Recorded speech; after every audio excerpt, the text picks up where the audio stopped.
Olá, você que está aqui sintonizado com a gente nessa nossa jornada NeuroIA. Eu aqui, Leandro Bernardi, nosso querido professor aqui da pós de Neurociência, Comportamento e Inteligência Artificial. Boa noite, Leandro. Boa noite, João. Boa noite, pessoal aí que está acompanhando a gente. Acho que vamos ter uma noite com um tempinho aí com uma ótima troca de informações, né? Sim. Nossa ideia aqui com vocês nessa jornada, o que é? Trazer para vocês uma atualização. Eu tenho certeza que muitos de vocês estão ouvindo IA, inteligência artificial, e tem as pessoas dizendo assim, ó, quem não souber de IA em 2026 não existirá nesse planeta. Então, o que nós resolvemos fazer? Trazer informações para vocês a respeito de IA, mas dentro da nossa praia, da minha e do Leandro, né, que é neurociência, comportamento e IA. Então, isso aqui não é um bate-papo especificamente só para falar de IA, mas também para falar de cérebro, também de comportamento. O que eu quero trazer para vocês de abertura, para aquelas pessoas que sintonizaram aqui e estão assim pensando, eu vim aqui porque eu não sei nada de IA. Então, primeira coisa, inteligência artificial. E esses dias é interessante, Leandro, eu falei para um rapaz assim, tem uma pós nossa que é de neurociência e tem IA também. Daí ele falou assim para mim, olha que interessante, o que IA tem a ver com neurociência? Aí eu disse para ele, IA tem tudo a ver com neurociência. Então vamos lá, pessoal, o que é a IA? Primeira coisa que eu já desmistifico para vocês. Não é que apareceu, que surgiu, não é que a IA aconteceu agora e vai mudar o mundo. A IA, a inteligência artificial, ela já existe, ela já é pesquisada desde os anos 40, lá, dos idos dos anos 40. Que é qual? É a intenção de criar um mapa artificial, um mapa cerebral de certas tomadas de atitudes. Então, eles querem, nós vamos chamar de redes neurais artificiais. Ou seja, eu penso, olha, o que eu preciso para eu olhar para o rosto de uma pessoa e classificá-la aqui dentro dos meus estudantes de que série ela está? O que um cérebro humano faz e como uma máquina poderia realizar uma ação dessa, por exemplo, de reconhecimento visual, de reconhecimento de fala. Por exemplo, sabe quando vocês ligam lá para a companhia de celular, que normalmente é uma tristeza, e que vocês vão falar ali, e uma máquina fala assim, qual é o seu problema? Diga para nós o seu problema. E você fala o nome do problema, e ela reconhece o que significa aquela palavra. Isso é uma inteligência artificial. Agora, nós estamos vivendo num momento onde existe um boom de intenções de ganho financeiro no mundo com inteligência artificial. Então, ela chega de uma forma que parece para nós que ela é inalcançável. Mas vocês vão ver que no decorrer desses nossos encontros é muito mais fácil do que vocês pensam se atualizar nesse momento, entendendo do que é especificamente as IAs, né? Hoje, que estão aí funcionando. Uma coisa interessante que eu quero compartilhar com vocês é o seguinte, que dentro das IAs, inteligência, sempre que eu estiver falando aqui, eu estou falando de inteligência artificial.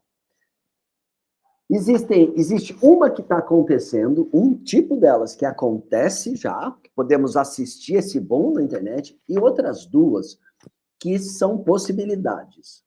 É claro que se acha que vai se conseguir chegar a isso, mas são possibilidades. E nós temos neurocientistas famosos aí, inclusive um brasileiro, chama Miguel Nicoleles, que ele questiona, ele acha, eu não acho que vai chegar a essa forma superior a isso. Então, o que nós temos hoje? Hoje nós temos inteligências artificiais que imitam certos tipos de habilidades humanas. Imitam, mas eu não estou dizendo que consegue competir com o ser humano nisso. Em algumas habilidades, ela consegue ser melhor, porque ela consegue ser mais rápida. Então, tem certas habilidades de automação que ela consegue ser mais rápida que um ser humano. Mas, por exemplo, percepção visual. Então, ela pode, em alguns casos específicos, substituir ali um ser humano que estaria olhando. Imagina, por exemplo, uma delegacia que precisa conferir as fotos de várias pessoas para saber quem é suspeito e quem não é suspeito. Uma pessoa passaria ali, sei lá, 15 dias fazendo isso, uma IA pode fazer em 4 minutos, 3 minutos. Reconhecimento de fala, como eu falei para vocês. Tomada de decisão, quando eu falo tomada de decisão, para cá, para lá ou para outro, tudo programado por nós. Processamento de linguagem natural, que é o ChatGPT e vários outros, ou seja, ele entende o que você está perguntando. Aí, ó, em processamento de linguagem natural, nós temos que dizer que a IA tem mais eficiência do que nós. Parem para pensar. Nós escrevemos um texto em português. Para uma IA, que ela pode transportar esse texto para qualquer outra língua. Então, se eu escrever ali, olha, eu transcrevo o trecho abaixo na língua Kiswahili africana. Ela vai lá e ela vai fazer a transcrição. Isso a gente não tem essa capacidade de pegar qualquer língua e fazer isso. Mesmo um poliglota seria bem difícil. Todas essas capacidades que nós temos nas IAs, elas são chamadas de IAs estreitas. Por que estreitas? Porque ela cuida especificamente de uma coisa. Por exemplo, não adianta você chegar no ChatGPT e falar assim, faça uma animação comigo voando sobre um prédio, isso. Ele não vai fazer. Então, para fazer uma animação, tem uma IA específica. É interessante que esses dias eu estava vendo todo um processo sendo formado. Você vai numa IA para digitar um texto, para gerar o que a gente chama de prompt, um comando. Depois que você faz esse prompt, você pede para essa IA criar esse prompt, que é uma de processamento de linguagem natural. Então, você pede um prompt, por exemplo, de imagens e um prompt de uma história, imagens e música.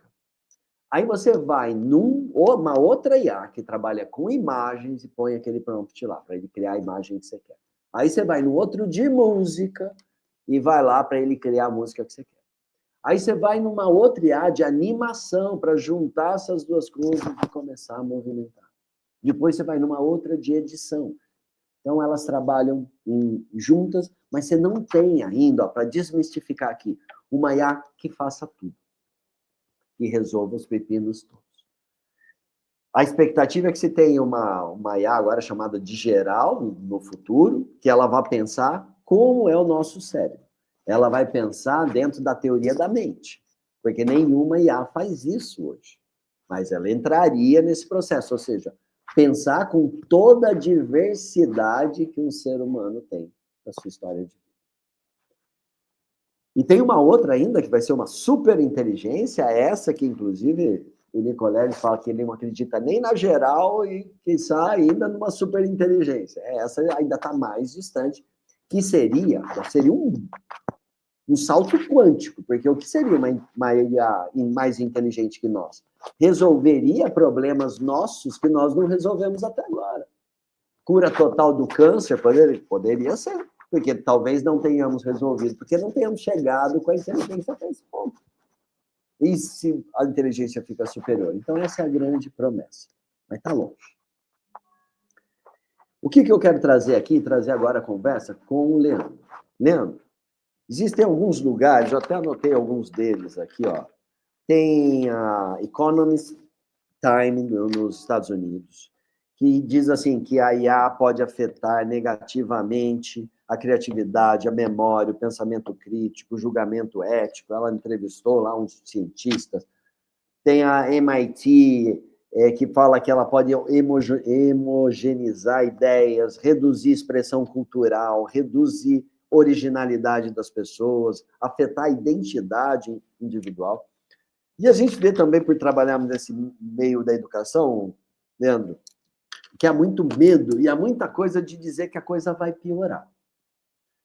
E eu sei que você é um cara que tem um conhecimento do lado positivo disso, de como isso pode melhorar e não piorar. Então é disso que eu queria que você trocasse uma ideia com a gente. Legal. Então, olha só, inclusive você mencionou, né, para a gente começar a conversar aqui um pouquinho, você mencionou esse gigante neurocientista brasileiro, né, que é o Miguel Nicoleles, e atualmente eu vi uma entrevista dele que ele, inclusive, falou muito mal sobre IA. Eu eu reconheço ali e tendo a concordar com ele a respeito aí de ser muito difícil a gente gerar uma IA que pense melhor do que a gente e tudo mais. Eu acho muito difícil. Mas eu discordo com ele, discordo dele, e discordo de alguns outros lugares também que tem apenas críticas contra a IA. Porque quando a gente fica apenas criticando toda a IA, falando que ela vai gerar todos os tipos aí de prejuízos cognitivos e tudo mais, isso, na verdade, mais assusta as pessoas do que qualquer coisa. Ao mesmo tempo que falar que vai ter uma IA mais inteligente que o humano, aí já vem gente falar, né, de teoria da conspiração aqui também. Mas o ponto da IA, o principal ponto da IA, eu diria, é que a IA ela pode ser utilizada de formas benéficas, de formas que não vão atrapalhar o nosso raciocínio, mas na verdade vão facilitar muito esse tipo de raciocínio, vão ajudar a gente a concatenar algumas ideias ali, que pode ser muito difícil da gente fazer isso de forma mais natural, ou envolveria, às vezes, muito tempo de estudo. Hoje em dia já tem IA gerando IA, né, para fazer todas as coisas, então já virou até o Inception ali. E a gente já começa a pensar que existem, assim como você estava mencionando antes, João, existem IAs específicas para diversos temas. Então a gente vai ter IA que vai gerar imagem, IA que vai gerar conteúdo, IA que vai gerar slide, IA que vai gerar. Se a gente for pensar aqui num campo de um professor, pô, se eu tenho uma IA que gera os slides, eu vou simplesmente alterar os conteúdos, ela deixa tudo bonitinho e eu altero os conteúdos ali, olha só que maravilha, estou facilitando a minha vida. Se eu consigo descobrir uma maneira ali, se eu penso numa maneira de promptar, né, de escrever, de dar um comando para a IA, de forma que essa IA possa facilitar um trabalho meu, isso fica maravilhosamente, maravilhosamente encaixado aí. Facilita a minha rotina, eu utilizo uma ferramenta extremamente válida, mas é isso que ela é. IA é uma ferramenta, e a gente precisa aprender a utilizar essa ferramenta. E o aprender a utilizar a ferramenta envolve diversos pontos. O primeiro deles é: existe chance de ela dar um prejuízo cognitivo? Dá, mas por exemplo, eu estou fazendo uma prova. Pô, não estudei para essa prova. E agora, o que eu vou fazer? Vou colocar todas as perguntas no chat GPT. Você não está aprendendo. Né? Agora, vou dar um exemplo pessoal aqui, inclusive. Peguei a minha dissertação de mestrado, antes da minha defesa aí para conseguir esse título, coloquei a minha dissertação e falei: você agora é um especialista em neurociência, com todas as partes ali do meu trabalho ali que eu fiz. Teça comentários, críticas e perguntas, questionamentos a respeito dessa dissertação, desse trabalho aí de finalização de pós-graduação. E algumas ali eu tive até vontade de chorar com algumas perguntas, porque eu não sabia responder. Mas foi muito positivo, porque eu não pedi as respostas, eu pedi perguntas de coisas que eu não estava enxergando. Eu utilizei como uma análise de texto. Simples assim, uma análise de texto. Então, nesse ponto, o uso inteligente de uma inteligência artificial, inteligente da inteligência artificial, ele vai proporcionar uma exploração de caminhos, né? Uma gama de caminhos que a gente pode seguir, que ela é gigantesca e inimaginável. E ela não é negativa por isso. Ela não vai gerar todos esses problemas por isso.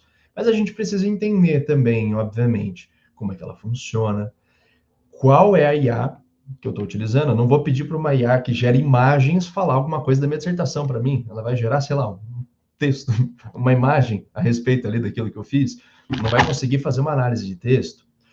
Então, tudo depende de como a gente vai utilizar, o que a gente vai utilizar, e assim a gente vai tendo maneiras muito positivas de trabalhar com uma ferramenta. Você consegue enfiar um prego numa madeira, você consegue enfiar o prego com o dedo, mas vai machucar. Se você tiver um martelo, é muito mais fácil. Então, a gente vai ter uma ferramenta, uma coisa que vai ajudar a gente a se desenvolver um pouquinho mais, a conseguir produzir algum conteúdo que seja um pouquinho diferente. Então, as IAs, elas chegaram vieram para ficar, né, João? E acho que a gente tem muito que aprender com elas e também no como utilizar. Legal, e até você sabe que uma coisa que eu já faço no meu trabalho, quando eu trabalho com mentorias, que faço mentorias para executivos, para profissionais de várias áreas. E existe uma coisa que eu chamo na minha mentoria, que é atualização intelectual. O que é uma atualização intelectual? Às vezes a pessoa está trabalhando tanto na vida dela que ela não teve tempo para fazer uma atualização cultural, uma atualização filosófica, uma atualização sobre psicologia. Então, a IA ajuda muito, porque eu peço lá para o cara, olha, entra lá e digita sobre a obra de fulano de tal, quais eram os principais pontos que ele tocava. Depois você pega esses pontos e estuda numa outra coisa, perguntando por eles específicos. E nós conseguimos, você ter uma ideia, Leandro, em 2 meses, um profissional atualizar-se aí numa literatura de uns 25 livros. Sabe, é lógico que precisa de um mediador para ir falando o que ele precisa ler ali. A própria IA poderia, eu sou um mentor dele, mas você vai pedindo, vai lendo esses rascunhos, vai formulando o pensamento. Depois, até para que todo mundo saiba, mas qual é o resultado? Depois de 2 meses, essa pessoa pode conversar sobre os assuntos com quem lê os 25 livros. Eu estou falando 2 meses, mas se o cara pegar mesmo, pode ser antes do que isso. Para vocês entenderem o que é uma IA de potência. Aí você fala, João, mas como? Ele vai saber tudo que o outro leu? Não. Mas se vocês pegarem um livro e ler inteiro, você vai ver que normalmente um livro tem um cerne, 2 cernes no máximo, porque o escritor ele foca num lugar específico. A IA vai pegar esses locais específicos. O que você vai perder é a história que o cara contou para chegar naquilo. E vamos pegar um livro, por exemplo, Martin Seligman, O Florescer. Você vai ler, você vai entender sobre o PERMAV lá, o PERMAV, que é um acrônimo que ele usa ali para explicar uma filosofia de vida, uma psicologia de vida. Agora, se você for na IA, ela vai dar o que é, qual é o cerne daquilo, mas não vai contar que ele conheceu o professor de nome tal na Universidade da Califórnia e conversou com outro, porque a IA vai tirar isso. Então, realmente... Eu sei que aqui, se a gente tiver professores de português, vai falar, João, mas você está dando dica das pessoas lerem menos. Eu acho que, nesse momento da nossa história, eu estou sendo realista. Existem pessoas que querem essa questão da leitura completa como profissão, estão fazendo letras, estão indo por esse caminho de serem escritores. Agora, se nós pensarmos em esperar que as pessoas leiam as literaturas que são suficientes para elas se atualizarem intelectualmente, quem vai ter tempo para isso? E outro, nosso cérebro moderno, com pouco foco, como que alcança algo desse tipo? Então, você consegue uma atualização dessa usando, por exemplo, o ChatGPT. É claro que tem que ter certos cuidados, não é só o que ele está dizendo acreditar ao pé da letra. Não, porque às vezes pode sim ter coisas erradas ali, mas vai abrir muito a sua percepção intelectual como trabalho. E aí, Leandro?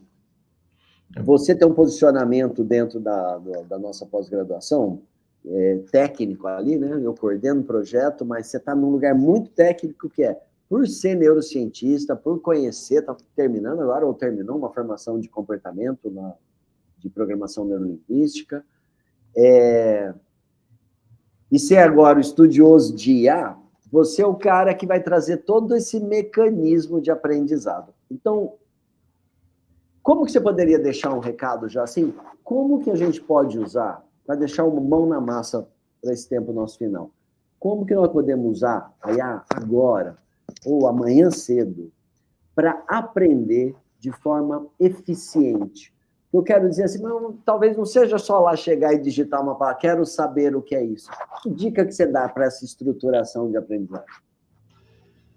Legal. Como é que a gente pode aprender de forma mais eficiente utilizando a IA? Essa é uma ótima pergunta, mas antes eu só vou me permitir voltar um pouquinho que você falou sobre livro, principalmente. Se não me engano, está entre os 5 livros mais vendidos da Amazon, que é o Bob Goods, que é o livro de colorir. Então, Sim, realmente, as pessoas estão lendo muito menos. Tem os seus pontos negativos, obviamente, mas, ao mesmo tempo, se a gente consegue colocar uma ferramenta dessas aí para girar mesmo esse conhecimento e apoiar a gente para entender o principal ponto de um livro, para pelo menos pegar um resumo ali, entender algo que estão mencionando sobre ele, depois pegar para ler, maravilhoso. E aí a gente consegue também evitar um pouquinho dessa ideia de as pessoas não leem mais, né? Mas, de toda forma, quando a gente para pensar assim, de que maneiras a gente pode utilizar essa ferramenta para aprender melhor, para aprender mais, a gente precisa parar para pensar como um primeiro ponto aqui, qual que é o seu objetivo. Se o seu objetivo é ter ali os insights e entender o cerne de um livro, você vai utilizar a IA de uma maneira. Então, você vai pedir talvez uma sumarização ali de todos os conceitos utilizados naquele livro, naquele contexto, sobre aquele autor, aquela autora e assim por diante. E a gente vai utilizando dessa forma para, beleza, a pessoa está trabalhando aqui com o conceito de não sei, sentimentos de fundo, né? Uma coisa que o Antônio Damasio criou no livro dele. Sentimentos de fundo, beleza. O que é um sentimento de fundo? Agora eu posso pesquisar mais. Ela pode servir como um direcionador de pesquisa, direcionador de conteúdo. Claro, muitas das IAs generativas, elas alucinam. Inclusive, essa é a palavra utilizada, elas alucinam. Então, a gente não pode confiar em tudo. A gente precisaria pesquisar ali em algumas fontes, pedir as fontes utilizadas, e a gente já utiliza isso também como um enriquecimento de repertório de da onde eu tiro essa informação. Porque isso também é muito importante. Saber da onde aquela informação está vindo. Para se algum dia eu precisar e por acaso eu não tiver com uma IA ali do meu lado, eu vou pesquisar nessas fontes. Eu vou deixar isso anotado, vou deixar tudo certinho. Então a gente pode utilizar isso para um aprendizado contínuo. Uma outra maneira que eu acho muito interessante, inclusive, e que muitas pessoas têm utilizado também, é utilizar essas ferramentas para a gente ter como se fosse um feedback rápido e contínuo. Olha só que legal. Então você está tendo uma ideia, essa ideia você apresenta ela para uma ferramenta de IA generativa, né, de discussão, tudo mais, de análise de texto, e você pede um feedback para essa ferramenta. O que eu posso melhorar aqui? O que você vê que pode ser alterado dessa forma? Como você acha que eu poderia melhorar essa ideia a ponto de eu publicar um livro? A ponto de eu querer fazer uma live no YouTube aqui com um conteúdo inédito? Como é que você vê esse texto aqui e que modificações você faria? Conversa. Este tipo de feedback é uma conversa que você tem ali com um analista de textos, um analista profissional de textos, e que com certeza pode te apoiar também nisso. A depender da área que você está, a gente pode colocar, inclusive, essa ideia como um gerador de perguntas, de novas perguntas, como que eu fiz ali com a minha dissertação. Então, gerou novas perguntas para as quais eu fui buscar as respostas. Então, foi uma maneira de eu maximizar o aprendizado de coisas que eu não tinha reparado antes. E todas elas vão envolver, claro, a análise de texto ali, porque são as IAs mais utilizadas e as mais conhecidas, inclusive. Acho que todo mundo aqui já deve ter utilizado pelo menos o Gemini de pesquisas no Google, que ele já vem padrão ali, mas também o ChatGPT, ou talvez para a galera que foi um pouquinho mais a fundo, o DeepSeek, né? Aquela IA chinesa que surgiu aí há um bom tempo, ela é muito boa, mas o ChatGPT está um pouquinho melhor também. Então, a gente vai tendo essas ferramentas para construir e apoiar a gente no dia a dia. Tudo que tem a ver com aprendizagem, a gente precisa ter a noção, a ideia de que a gente só aprende quando a gente é o centro do aprendizado, quando a gente que está formulando aquele conteúdo. Então, as IAs, elas vão ter que servir como instigadoras deste conteúdo, como instigadora de perguntas, como talvez uma apresentação ali de algum conteúdo, de algum tema novo para a gente. E isso faz a completa diferença. A gente não pesquisar respostas prontas, mas utilizar essa ferramenta para ampliar aquilo que a gente já tem desenvolvido. Legal, para um crescimento, né? Então, acho que essa é o nosso recado aqui de hoje, é usar a IA para se desenvolver. Quando me perguntam assim, o que tem a ver com neurociência, eu volto a dizer, a IA só existe porque existe estudo de neurociência, ou seja, todas as IAs são baseadas em estudos neurocientíficos. Como que ela abala o nosso cérebro? Ainda não sabemos, porque ela é muito recente para a gente ter essas pesquisas. Assim como tem pessoas aprendendo outros idiomas, conversando com IAs para aprender outros idiomas, e estão aí ganhando o mundo, a gente perdendo tempo, às vezes com as IAs ali, com brincadeirinha, com bobagem, fazendo bobagens. Eu sempre digo isso, eu sou músico e venho de uma carreira musical, e quando apareceram os teclados digitais, que eram teclados que tinham ritmo, que vinha uma banda toda pronta, a pessoa mais leiga olhava para esses teclados e achava aquilo incrível. Mas um músico profissional olhava para aquilo e não conseguia reconhecer essa exuberância toda aí que existia ali, porque se perdia muito do lado humano da execução. Então, é pensar que nós somos poderosos como humanos, não sabemos se vamos ter uma IA mais inteligente do que a gente em algum momento da vida, mas que nesse momento nós podemos aproveitar essa grande onda que está começando e utilizar a IA para facilitar o nosso desenvolvimento como ser humano. Porque quando eu falo facilitar a nossa vida, eu não sei até que ponto é bom, não. Mas facilitar o nosso desenvolvimento. Acabei de dar uma dica para vocês aqui. Ó, você tem um livro que você tinha vontade de ler, mas que você fala, nunca li? Entra agora, ChatGPT, pede para ele fazer um resumo dos principais tópicos desse livro para você. Hoje à noite você já vai ter conhecimento.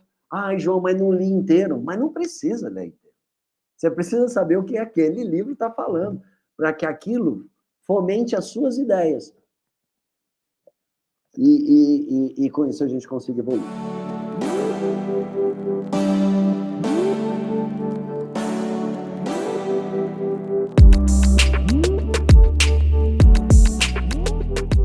Olá, como vai você? Seja bem-vindo a mais um episódio do nosso Neurial. Hoje nós temos aqui a presença da professora Lorena Montanha. Como você está, Lorena? Tudo bem? Olá, tudo bom, professor João? Como você está? Tudo bem também. Você sabe, Lorena, no episódio anterior, tivemos aqui com o Leandro Bernardi, nós falamos ali sobre a IA ser muito semelhante, né? Ela buscar semelhança com uma rede neural, natural. Nós conversamos um pouco dos benefícios que pode ter, porque na época, ali na nossa conversa, falamos sobre alguns neurocientistas que veem um lado negativo na IA. Né? E o Leandro, na verdade, falou, claro, o lado negativo tem se ela for mal usada, mas tem também os seus lados positivos. Então, como você também é uma neurocientista da equipe, o que eu quero começar perguntando para você é o seguinte, pedindo que você faça uma explanação para nós de forma bem simples, com toda a didática que você tem, sobre que papo é esse de redes neurais. O que são redes neurais artificiais, o que são naturais e como que acontece esse processo? Tá joia, professor João. Então, isso é muito interessante, na verdade, porque toda essa parte da rede neural artificial foi baseada na nossa rede neural natural, né? Então, o que a gente vê na nossa rede neural natural? Bom, nervos que levam informações da periferia até o nosso sistema nervoso central, que processa uma informação e manda uma resposta de volta. Então, por exemplo, a gente encosta ali no fogo, o nervo vai levar informação para o nosso sistema nervoso central, que vai processar de alguma forma ali e vai mandar essa resposta de volta como um comportamento, né? A rede neural artificial, ela funciona mais ou menos da mesma forma. Então, o que acontece, né? Ao invés de ter neurônios na rede neural artificial, a gente tem perceptrons. Então, o neurônio natural é equivalente ali ao perceptron das inteligências artificiais. E o que acontece? também tem uma camada de entrada, como a gente tem nos nervos que levam a informação até o sistema nervoso central. Esse perceptron vai se comunicar com outros perceptrons que vão processar aquela informação e essa informação vai ser levada novamente por outros perceptrons para gerar a resposta que a gente espera, né?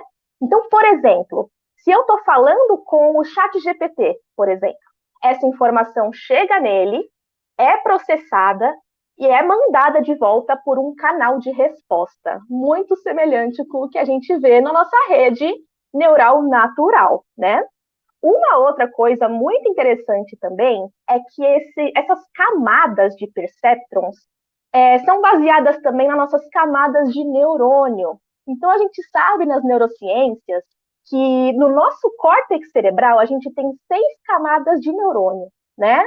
E na rede neural artificial, elas também são separadas em camadas, e quanto mais camadas existem desses positrons, mais elaborada vai ser esse processamento, mais elaborado, a ponto de ele conseguir compreender linguagem, som, escrita, como a gente vê nas IAs de hoje em dia. Legal, Lorena. Já quero levantar aqui uma primeira polêmica, aqui, né? Não é polêmica, mas uma primeira discussão entre nós. E também eu acho que as pessoas vão compartilhar isso conosco. Vamos pensar, Legal. Hoje se diz muito, né, da IA, e o que nós temos ainda é uma IA estreita. Vamos explicar meio para as pessoas. É uma IA que a informação que tem com ela foi dada por nós humanos dentro da nossa capacidade hoje de informações. Então ela não tem o pulo do gato. Ela sabe fazer o que nosso cérebro faz com bastante eficiência em algumas áreas específicas. É o que nós temos. Aí se fala, Lorena, dessa IA, que vai ser a geral, que ela vai realmente trabalhar como cérebro humano. E aí eu quero perguntar para uma neurocientista. Cara, se nós não sabemos a potência do cérebro humano, se nós não conhecemos quais caminhos são esses, senão já teríamos usado. Sim. Como que a máquina pode saber se não... Você entende? Se nós não prevemos o que vem depois, um gênio, ele nasce pequenininho, você não prevê o que vai acontecer ali naquela história. Vai ser tipo assim, uma inteligência com uma personalidade própria, específica? O que você acha, Lorena?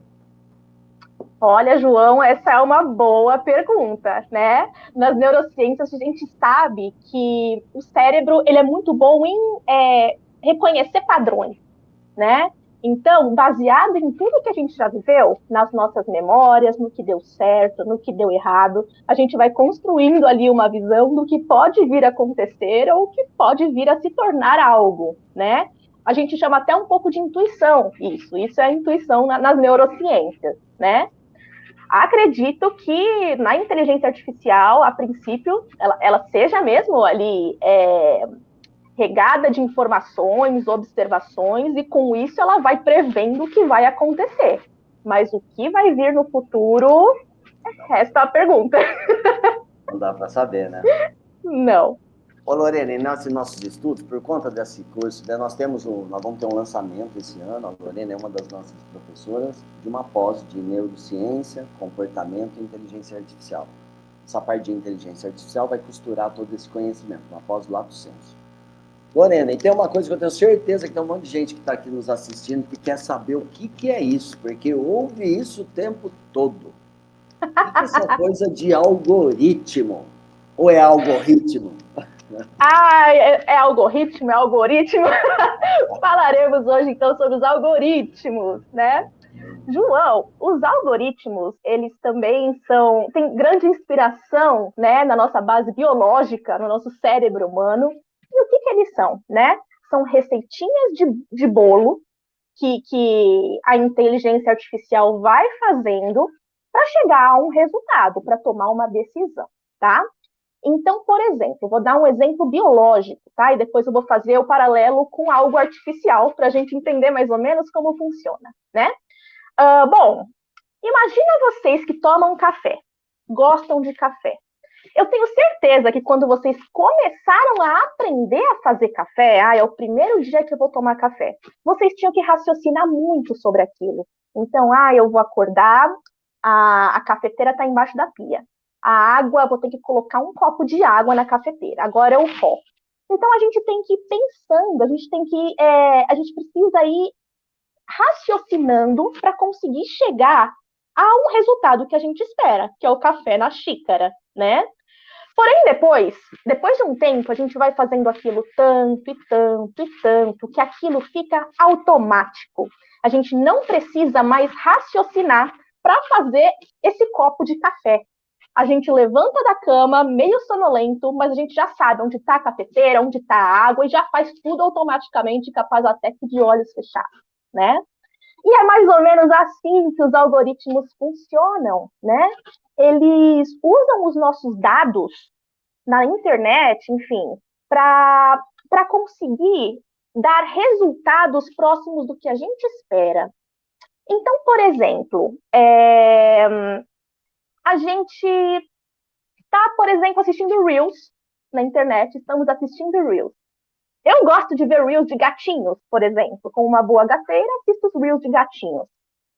Eu vejo um Reel de gatinho, 2 Reels de gatinho. Em seguida, a própria inteligência artificial vai me jogando informações sobre gatos, seja em Reels, seja em posts, enfim, de qualquer forma, né? Por quê? Porque ela automatizou que eu gosto de dados. Repetiu uma vez, repetiu 2 vezes, opa, essa mulher gosta de ver gatos, então é isso que eu vou entregar para ela. Então o algoritmo, ele dá para a gente mais do mesmo, né? Por isso que a gente pesquisa uma vez uma bicicleta para comprar e no dia seguinte aquela bicicleta aparece de novo para a gente. Um mês depois aquela mesma bicicleta aparece para a gente, né? Então, na inteligência artificial, ao invés de ficar escrevendo sempre a mesma coisa, agora ela gosta disso, agora ela gosta daquilo, ele pega os dados passados de tudo que a gente fez e vai entregando para a gente coisas semelhantes, né? É como se fosse uma automatização do sistema. Assim como para a gente fica automático, depois de muitas repetições ali, fazer um café. Isso é o algoritmo, tá bom, João? Ficou claro? Ou seja, claro, muito claro. Ou seja, é uma condição humana. Ou seja, nós, no nosso cérebro, temos muitos algoritmos que eles vão nos guiando nas tomadas de decisão, né? Ou seja, pequenos comandos que nos direcionam. Exato. Aprender a dirigir, andar de bicicleta, ou se não, quando a gente já cancela aquela ligação que parece spam, e na verdade você descobre que era algo importante. Sim. É o algoritmo natural funcionando aí, né? Piloto automático. Pode falar, João. Lorene, qual é a sua visão sobre a IA hoje, olhando do ponto neurocientífico? Que é uma pergunta que eu acho que muita gente está pensando. A IA, tudo bem que é uma criação humana e está muito aquém do cérebro humano. Muito aquém. Vamos dizer que descobriram a roda do carro. Certo? Aí a minha pergunta é a seguinte. Mesmo que a gente tenha pego um recorte e tenha criado um pequeno recorte do nosso cérebro para funcionar automaticamente, isso pode modificar as nossas estruturas cerebrais de aprendizado, ou seja, a gente ter blocos maiores de informação já prontos. Isso pode influenciar no nosso desenvolvimento cerebral? Uma criança que daqui, sei lá, a 5 anos tem acesso a uma IA e que ela consegue criar com um prompt, um comando de um filme. Essa revolução pode mudar estruturas cerebrais? João, com certeza, né? Hoje em dia a gente sabe que o nosso cérebro, as nossas redes, não vem só da genética, né? Vem da genética e vem do meio ambiente também, né? É uma construção dos dois. O cérebro é plástico. O que significa? Ele está a todo momento sendo modificado pelo nosso meio ambiente, né? Então, por exemplo, se eu estou andando na rua e eu vejo um carro, e esse carro, por exemplo, passar no meio de uma valeta e espirrar água em mim. Estou criando aqui uma situação. Isso muda o nosso cérebro. A gente já sabe da próxima vez, por exemplo, que se a gente passar na calçada e estiver chovendo, é melhor ficar mais perto das casas para evitar ser molhado por um carro, por exemplo. Então, esse é um exemplo de plasticidade cerebral, né? E isso acontece com tudo, né? Acontece na rua, acontece em casa, acontece assistindo TV, mexendo no celular, e também com as inteligências artificiais, né? a depender de como a gente usa as inteligências, de que conteúdo a gente adquire, de que conteúdo que a gente gosta de consumir, isso vai modificando nossas redes neurais, né?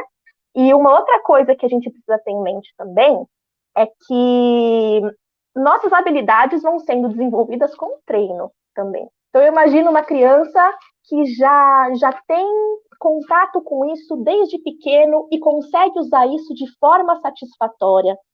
Olha o quanto de tempo que essa criança vai desenvolver ao longo da vida por automatizar coisas que podem ser feitas por computadores, por exemplo, que possibilitem ela, num futuro, de fazer coisas que nós, seres humanos, podemos fazer. Por exemplo, ver um pôr do sol. Inteligência artificial ainda não... Bom, creio eu que, né, ainda não chegou ao ponto de assistir um pôr do sol e ter sentimentos quanto a isso, né? Ou se não, passar tempo com pessoas que a gente gosta, né? Brincar, ir tomar sorvete, comer uma comida gostosa. Então, sim, o que eu te digo é sim, com o uso das inteligências artificiais, nosso cérebro vai sendo moldado. E quanto melhor a gente souber usá-las, mais informações positivas a gente vai ter, maior conhecimento a gente vai ter e maior tempo a gente vai ter para ser humano. Se me parece aí, não sei se é só um ponto de vista, que quando nós olhamos, por exemplo, para grandes partes de trabalhos humanos que acabam sendo padronizados e colocados numa inteligência artificial, como, por exemplo, antes nós precisamos ainda, né, de redatores de jornal, nós precisamos de pessoas que escrevam para publicidade. Hoje a gente já percebe que esse profissional já usa a inteligência artificial. A minha pergunta aí, para ser agora mais específica, esse gap de eu não ter aprendido a desenhar e começar a usar o desenho, eu sei que talvez você me diga, vai desenvolver outras redes neurais, porque o desenho já está pronto, você não precisa fazer. Essa habilidade que se pede de fazer o desenho é uma perda importante? Eu penso assim, ó, a IA, o que ela faz? Ela vai automatizando padrões nossos. Então, vamos pensar, o que um cara levaria um mês para fazer, uma IA leva uma semana. Mas é trabalho humano. Então, essa pessoa que usava o cérebro dela para durante um mês fazer um trabalho específico, agora ela não faz mais esse trabalho. Ela já pega aquele trabalho pronto e vai desenvolver outras redes neurais. O que eu quero dizer, isso que se pede com a automatização de processos é algo significativamente problemático para o cérebro? Por exemplo, a criança no futuro deixar de desenhar para já ter o desenho pronto e trabalhar cerebralmente o que se tem a partir do desenho. Entende? Como se a IA fosse o nosso próximo patamar de início. Uma criança de 5 anos, ela pode ir lá ver uma história específica e já começar a manusear. Então, nós não sairíamos mais do zero e subiríamos, como todos nós que estamos aqui hoje fizemos, né? Não, nós já sairíamos de um patamar de consciência já sobre tudo. É isso que é a minha pergunta. Eu sei que nós estamos aqui falando de coisas que são dúvidas que vão aparecendo. Mas o que você acha disso? Entendi. É aquela questão dos nativos digitais, né? As crianças já nascem nesse ambiente de inteligências artificiais, né? Acredito que a criatividade humana, ela vai sempre se adequar ao nosso redor, ao nosso ambiente, né? No passado, se adequava frente a uma folha de papel e um desenho que seja, né? Hoje em dia, ela vai se adequar a novas coisas, novas ferramentas como a IA, né? Então, eu acredito que essa parte de que foi, entre aspas, perdida, que não foi perdida, né? A parte do zero ali, vai ter um novo zero e a gente vai conseguir adequar toda a criatividade, todas as habilidades que a gente construiu aqui de um outro patamar, né? Para uma criança que está vindo ao mundo agora, que já está nascendo nessa era digital, né? Então, eu imagino que sejam novos horizontes, não necessariamente de perdas, né? Porém, de novas habilidades para serem desenvolvidas frente a outros desafios. Então, eu penso mais ou menos nesse sentido. O que você acha a respeito, João? Então, quando a gente lê lá a história da automatização, a gente vê que a primeira vez que apareceu algo que a população começou a achar que ia tirar serviço dos outros, eram teares a vapor. Então, eles iam lá, faziam roupas a vapor, já não eram mais as pessoas que faziam. Aí, a polêmica era que aquilo tiraria o trabalho de muitas outras pessoas. Mas acabou que não tirou. E se a gente for vendo a história, toda hora chega alguma coisa que fala, nossa, isso aqui vai tirar o trabalho de todo mundo. Mas aparecem novos trabalhos, e eu acho que justamente para essa imensidão cerebral que nós temos, que mesmo que você feche esse lado, o cérebro vai se expandir, porque a expansão é natural. Sim. Então, de qualquer forma, eu tenho que expandir ali. Mas minha pergunta é outra agora, Lorena, para você. A gente, por exemplo, pode entrar no chat de GPT, por exemplo, e ter muita informação legal que vem dali, a gente pode crescer. Eu mesmo estou escrevendo algo sobre como evoluir o seu intelecto utilizando o chat GPT. Ao contrário de congelar o seu intelecto com o chat GPT. Não, use ele para evoluir. Então, nós podemos ter uma ferramenta dessa para evoluir. Mas hoje eu te pergunto o seguinte, não parece, pelo jeito que a gente olha a sociedade, como a sociedade está funcionando, as guerras, os conflitos, ninguém entende ninguém, parece que o nível de intelectualidade não parece como um bloco aumentando. Você acha que pode ser, que se não levarmos pode ser uma diversão que nos tire o foco e, ao contrário de evoluirmos, isso pode ficar decadente? Olha, eu acredito que depende muito do uso, né? Inclusive, tem uma frase de um Miguel, vou pegar o nome para vocês aqui depois. Nicoleles. De um...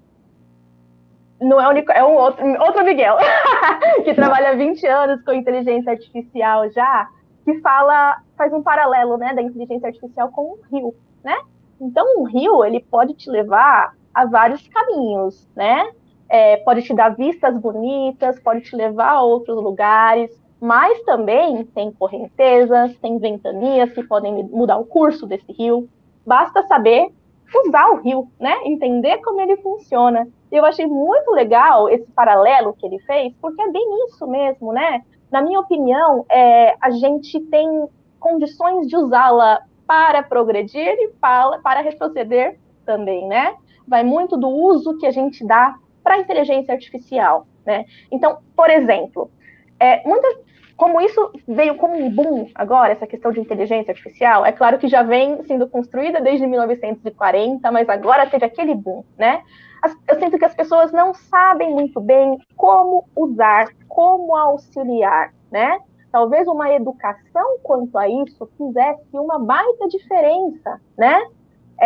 Ao invés de colocar nossa criatividade em jogo, de repente, usar a inteligência artificial para somar a nossa criatividade. E tudo isso é educativo, a gente precisa ensinar, né? Como é algo muito novo, eu acredito que não seja nem esperado que o ser humano já saiba lidar com isso. Mas tudo é educação, eu creio isso. Eu creio nisso, né? Inclusive, esses dias eu estava na minha pesquisa, estou fazendo pesquisa sobre atenção, né? Atenção em humanos. E eu estou analisando dados da pesquisa. E, nossa, muitas tabelas, né? Quem faz pesquisa sabe que são tabelas e tabelas com números que a gente precisa formatar, jogar dentro de um programa que analisa dados. E, assim, só esse tempo de fazer a tabela, de pegar os dados da coleta para colocar numa tabela que o programa de análise de dados entenda, é muito demorado. É muito demorado para fazer na mão, vai 2 dias, dependendo da quantidade de pessoas das quais eu tenho dados, né? Hoje em dia, o que eu posso fazer? Colocar a inteligência artificial para trabalhar para mim, por exemplo. Isso me poupa 2 dias de trabalho. E enquanto a inteligência artificial faz essa tabela para mim, para eu jogar no programa de estatística, eu posso ir coletando mais dados para deixar minha pesquisa cada vez mais refinada, né? Então, acho que é isso que falta, essa educação de como usar uma inteligência artificial de forma produtiva, sem que a gente deixe de raciocinar, entende?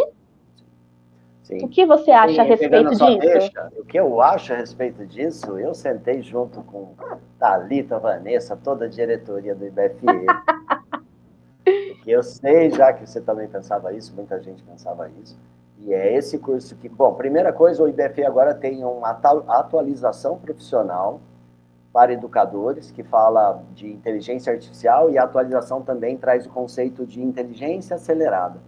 do Scott Young, um cara que já vem estudando como se aprender mais rápido. Olha a provocação que eu vou fazer para todo mundo aqui, Lorena. Tudo vem evoluindo, né? Tudo evolui, tudo evolui, tudo evolui. Só não evolui os 12 anos de escola, mais os 5 anos de faculdade. Parece que isso continua levando o mesmo tempo. Se nós estamos ficando mais evoluídos, por que leva o mesmo tempo para um menino cumprir o programa do primeiro ano? Por que leva o mesmo tempo? Você percebe? Porque não se mexeu nisso. Eu entendo. E aí o que nós criamos? Um curso, uma atualização, primeiro para escolas, é só entrar em contato com o IBFE, a Vanessa cuida disso, uma atualização, são 3 horas em contato comigo, que eu vou falar justamente como que você pode usar isso aqui para desenvolver você e seus alunos, e não para ter resposta pronta ali, do que você quer.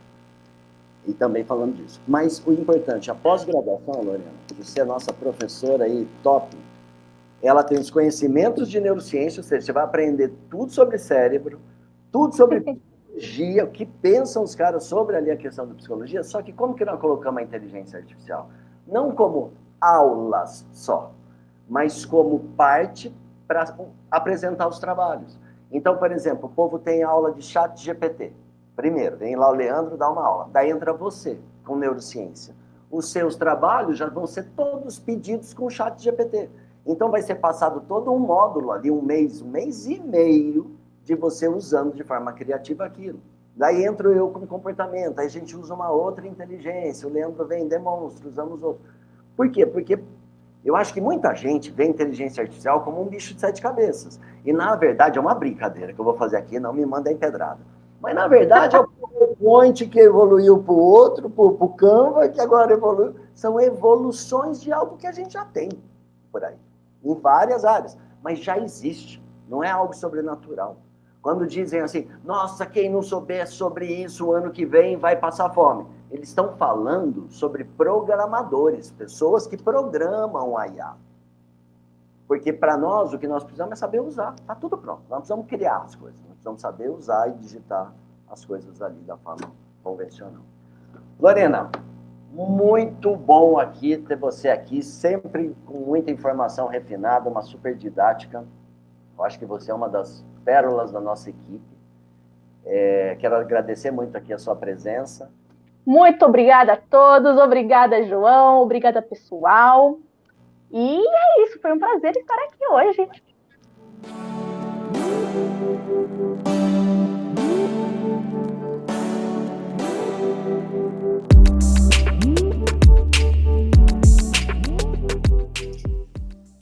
Olá, sejam bem-vindos a mais um Encontro Neuro-IA. Hoje, eu aqui, João Hilton, me apresentando, hoje nós temos aqui um convidado mais do que especial, até para a história do IBFE. Seja muito bem-vindo a esse nosso evento, nosso terceiro encontro. É um prazerzaço ter você aqui. Imagina, João, eu que agradeço esse convite, não tinha como não aceitar, ainda mais agora com uma nova disciplina, né, com foco também em inteligência artificial, um assunto que está nem mais em alta, está em constância plena e absoluta para todos sempre, né? Então temos que conversar sobre isso, é um tema muito importante. Vamos lá, vamos bater o nosso papo aqui, vamos contribuir aí um pouquinho, o que for, vamos contribuir para essa temática. Então, olha só, eu tenho inquietações aqui da minha cabeça que eu falei, cada dia que o Alexandre estiver lá, ele vai falar para mim sobre isso. Pensa só uma coisa, né? Quando certas atividades que hoje a inteligência artificial faz pelo ser humano, aquilo era feito pelo ser humano numa cronologia específica, passo a passo. Sim. Então, ele tinha que primeiro aprender a fazer o desenho, depois colorir o desenho, depois passar por um molde de não sei do que, do molde para tal coisa. Eram vários passos que o cérebro daquele ser humano fazia para atingir aquela habilidade específica. Hoje, com muitas ferramentas de IA, todo esse passo a passo foi engolido.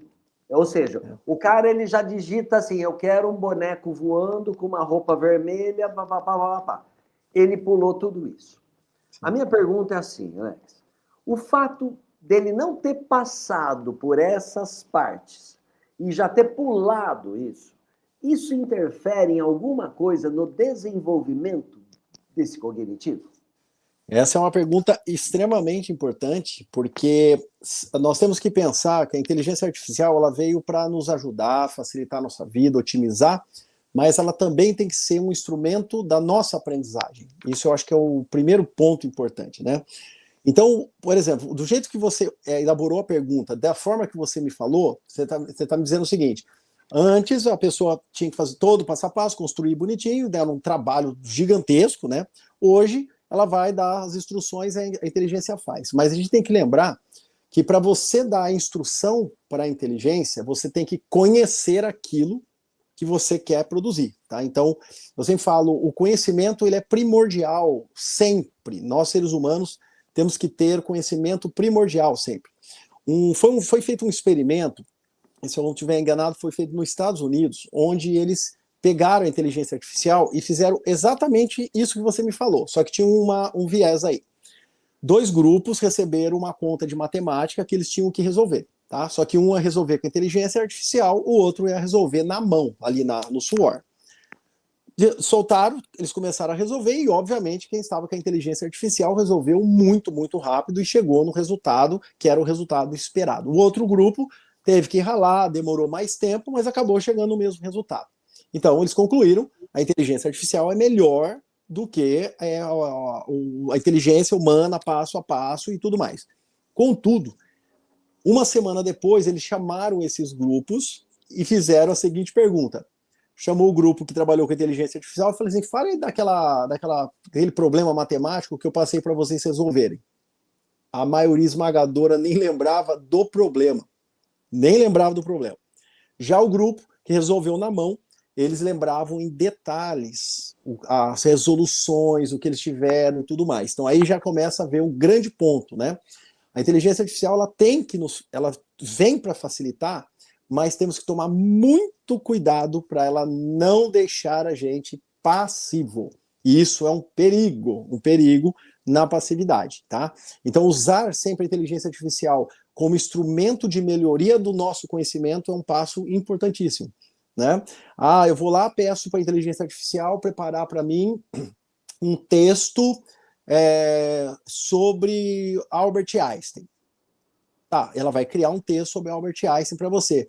Mas por que você não poderia ser um jornalista entrevistando o Albert Einstein? Você pode fazer isso. A inteligência artificial pode falar, atue como Albert Einstein, eu quero que você me responda como você fosse Albert Einstein, eu gostaria de saber mais detalhes sobre a teoria da relatividade, mais detalhes sobre a teoria do espaço-tempo, como é que você chegou nessas conclusões, e ela vai conversar com você aí de uma forma mais ativa, e você poderá resgatar conhecimentos de forma mais ativa. São alguns exemplos de como você tem que usar. Saber fazer o prompt é extremamente importante no caso de inteligências artificiais como o ChatGPT, o DeepSeek e assim outras inteligências artificiais que vêm trazer.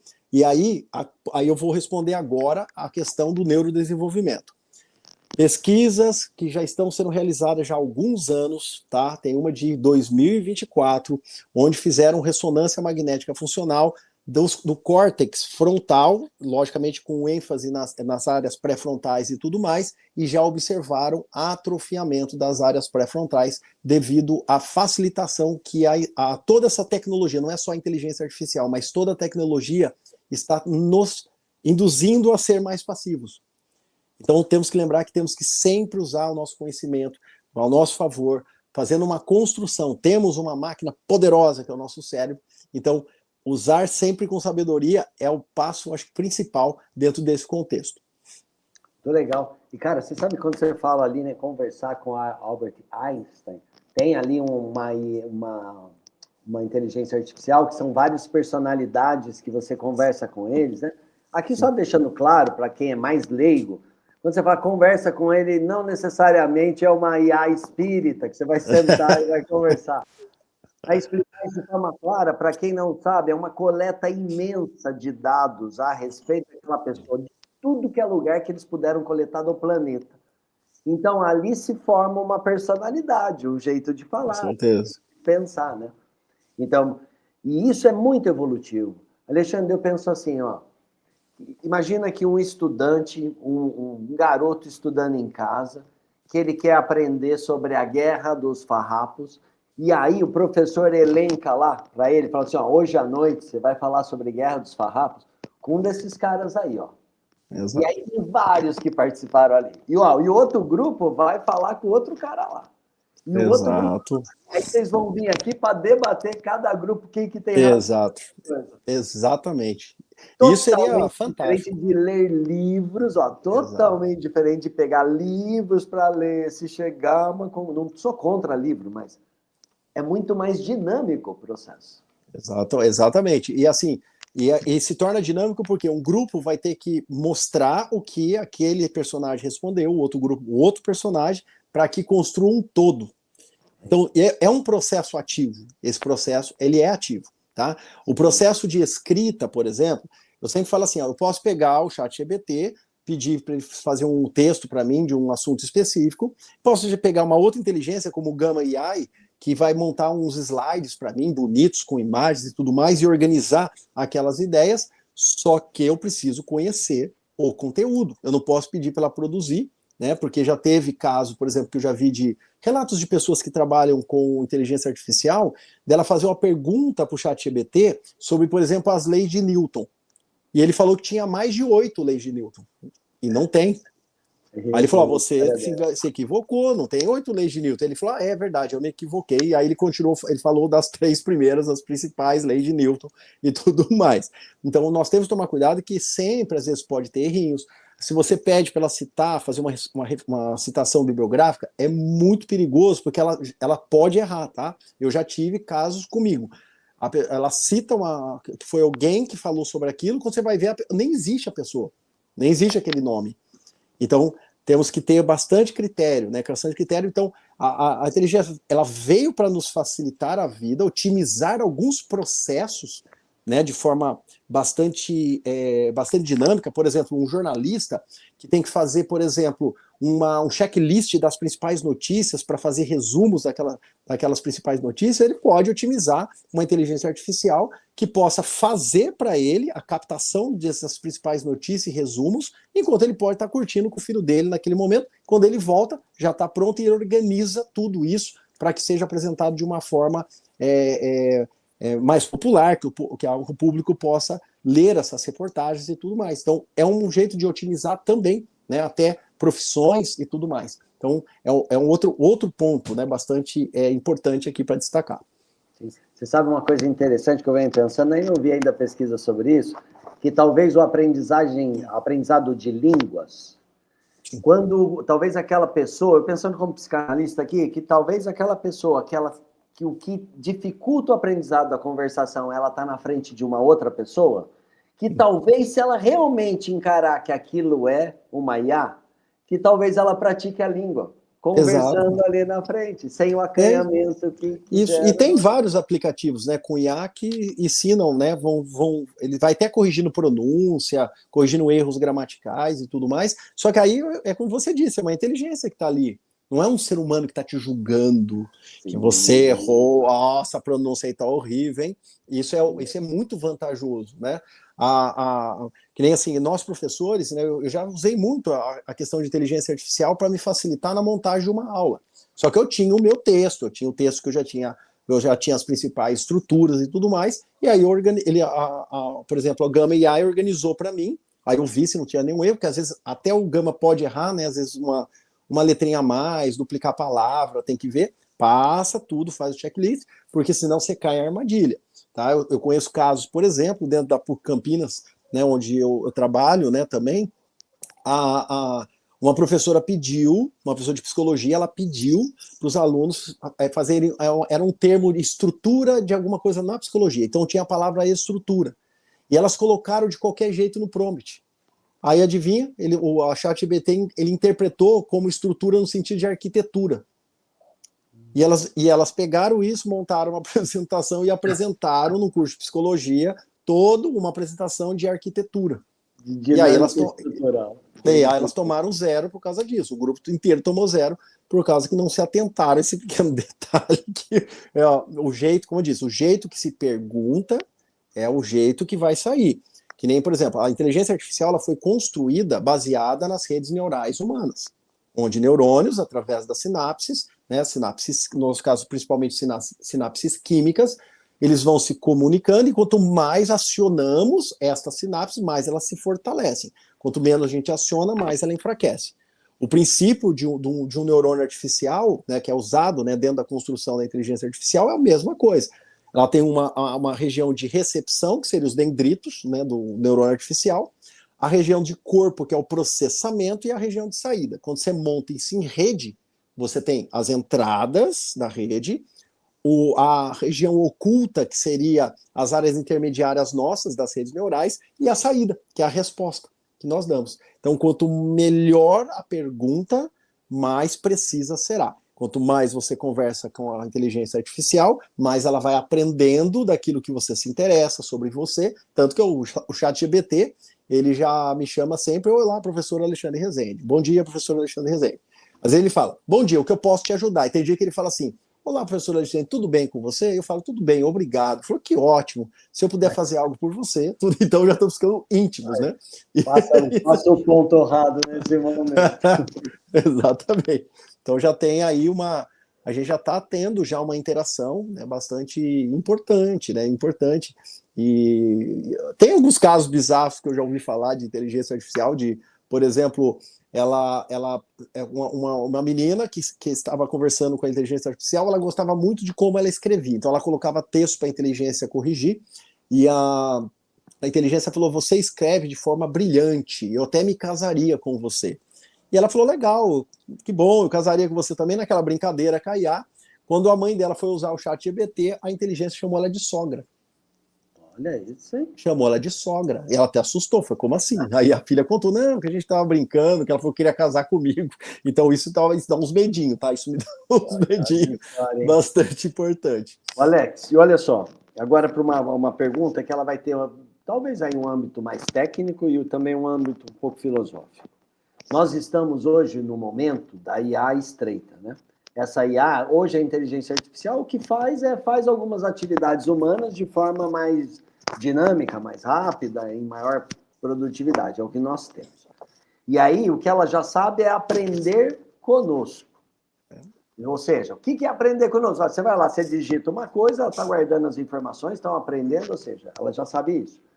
Aí se espera que venha um próximo nível de IA, que seja geral, não ainda super inteligência, mas a geral, que ela já vai ser capaz de pensar como a gente. Isso, eu vejo um monte de engenheiro, cara dessa área técnica. Mas quando eu ouço neurocientistas, assim, uma boa parte deles faz uma indagação, que eu acho que eu também faço aqui. Pensa assim, eu vou trazer um pouco de neurociência e de psicologia. Para que a gente tomemos decisão, nós temos todo um panorama de vida, um mapa de mundo comportamental. Exato. Né? E que ele vai começar aleatório. Por que é aleatório que eu quero dizer? Você nasceu ali, dependendo do meio onde você viveu, você vai se desenvolver. Até o momento da tomada de decisão, você tem uma história de vida que o faz. Exato, exatamente. Uma IA, ela também vai ter ela vai ser uma personalidade também, mas como se copiar uma personalidade se isso é individual de cada ser humano? Como criar o que é individual de cada ser humano? Exatamente, aí é o ponto crucial, que é o que nos torna humanos do que nos diferencia totalmente de uma inteligência artificial. Você falou, ó, história de vida. História de vida é tudo que nós vemos, ouvimos, sentimos cheiro, gosto, sensações, todas as nossas alegrias, tristezas, derrotas, vitórias, ou seja, e detalhe, cada um desses eventos vividos em um momento específico, na condição que temos, naquele momento. Então isso é interpretado e construído uma rede no nosso cérebro que nos proporciona o comportamento específico. Então o comportamento que eu tinha com 5 anos de idade, obviamente não é mais o comportamento que eu tenho hoje, porque eu tenho muitas experiências e tudo mais, construir várias experiências, e isso vai nos modificando gradativamente. E como você disse, eu sou eu particular. E tomada de decisão é algo muito complexo. Porque a tomada de decisão entra num campo que a inteligência artificial ainda não chega nem perto, que são as emoções. né? A forma como nós tomamos decisão, ela está diretamente relacionada com a forma que respondemos emocionalmente. 95% das decisões que tomamos são emocionais, e os 5% de razão só valida, para você ter uma noção, né? Então, esses são pontos bastante cruciais. Eu gosto de dar um exemplo, né, para ilustrar isso, do dilema do trem desgovernado. Você conhece, né, o dilema do trem desgovernado? Esse é um dilema muito interessante, da área psicológica, que é assim, um trem está vindo desgovernado, tá? Se nada for feito, ele vai continuar e vai passar por cima de 5 pessoas e ele vai matar essas 5 pessoas. Só que você está num local perto dos trilhos onde tem uma alavanca. Se você puxar a alavanca, o trem desvia para outro caminho, não mata essas 5 pessoas, mas vai matar uma pessoa que está no trilho lá do desvio.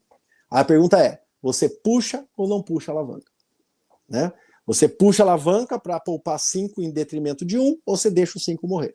Quando você faz essa pergunta... A vida de uma que não tinha nada a ver. Não, nenhuma pessoa você conhece, nada. Eu vou gritar para ele sair do trem. Não, você está muito longe, não tem como você salvá-los. A única coisa ou você puxa a alavanca, salva 5 e mata 1, ou você deixa os 5 morrer e deixa esse 1 vivo, tá? Quando você faz essa pergunta, a maioria esmagadora fala, eu puxo a alavanca. Então, eu salvo 5 em detrimento de 1, que é uma decisão racional, tá? Esse é o ponto. Só que, se você pegar esse mesmo dilema e colocar assim, você está em cima de uma ponte, o trem está vindo desgovernado, tem 5 pessoas lá na frente, se nada for feito, ele vai passar e matar as 5 pessoas, ou você pode fazer alguma coisa. Só que isso é o seguinte, você está em cima da ponte, na sua frente tem uma pessoa bem grandona, se você der um empurrãozinho nela, porque ela está bem na beirinha assim, ela vai cair em cima do trilho, como ela é muito grande, o trem vai bater, vai dar tempo dele parar antes de matar as 5 pessoas. E aí, você empurra ou não empurra a pessoa? Tá? E aí, quando você faz essa pergunta, a maioria fala, não empurro. Ué, mas é o mesmo raciocínio, Você vai salvar 5 em detrimento de 1. Não, mas eu vou encostar na pessoa. Então, na cabeça, as questões morais começam a pesar. Fala, peraí, mas eu encostei, aí eu vou ser o assassino, mas você foi também na outra. Se você programa uma inteligência artificial, um robô, tá? Um robô com inteligência artificial, e fala para ele, você tem que salvar sempre o maior número de vidas, o que ele vai fazer? Ele vai puxar a alavanca e vai empurrar sem nenhum problema. Sem nenhum problema. Então a maioria não empurra. Só que aí você fala para a pessoa assim, ó, vamos mudar um pouquinho? Você está em cima da ponte, tem 5 pessoas no trilho, tem uma pessoa grandona na tua frente, se empurrar essa pessoa, ela vai cair em cima do trilho e o trem vai bater e vai parar antes de matar as 5 pessoas. Só que a diferença agora é que essas 5 pessoas são da sua família, são as pessoas mais caras para você. Sua mãe, seu pai, seu marido, teu filho, são pessoas muito valiosas para você. O que você faria? A maioria fala, lógico, eu empurrei. Eu falo até, você dava uma voadora no grandão para salvar a tua família. Tá vendo? Aí você entra em outro cunho emocional forte, que é a família, a proteção, a sobrevivência dos seus, né? Outro viés emocional, tá? O viés que conta muito. Agora, como que uma inteligência artificial vai fazer isso? Talvez no futuro vá fazer, a gente não sabe ainda, né? Então são alguns pontos que chamam muito a atenção, né?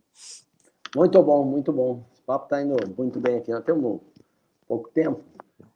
Eu quero passar uma dica aí de como eu faço, como eu uso, às vezes, o chat GPT, por exemplo. Eu tenho uma ideia. Então, sei lá, eu vou preparar uma aula e eu tenho uma ideia pronta na minha cabeça.